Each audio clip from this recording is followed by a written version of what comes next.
நாடுண்டு கன்றுண்டு மக்கள் உண்டென்று மகிழ்ந்திருந்த மனிதா விம்மி அழுத மலையாள் வீதியோடு நின்று விட்டாள். சுமந்து வந்த சுற்றம் குடலையோடு திரும்பிவிட்டார். இப்போது உனக்கு பேரங்கே, பெரிய தனமெங்கே, ஊரங்கே, உறவெங்கே? நீ எரிந்து விட்ட சாம்பல் மாதம் இறந்த பிறகும் ஒரு வேலையா?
முடியாத இந்த போரே இன்னமும் முடியவில்லை.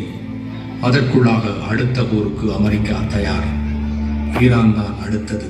சூரிய குடும்பத்தின் 3வது குழந்தையான பூமி பந்தை 3 முறை முழுவதுமாக அளிக்கின்ற அளவுக்கு ஆயுதங்களை வைத்துக் கொண்டிருக்கிறது அமெரிக்கா.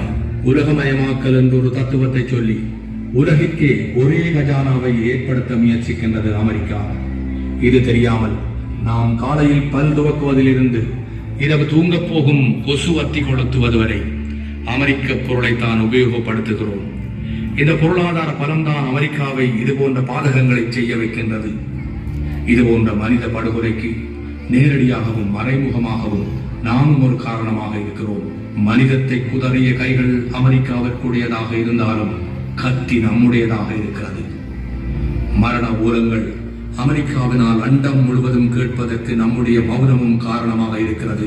அமெரிக்காவுடைய பொருளாதார பலமும் இராணுவ பலமும் அரசியல் அதிகார வல்லமையும் உலக மக்களின் பசி, பட்டினி, பாதுகாப்பின்மை, சண்டை, சச்சரவு, அமைதியின்மை, வளம் சுரண்டல் ஆகியவைகளின் அடிப்படையில் அமைந்து கொண்டிருக்கிறது.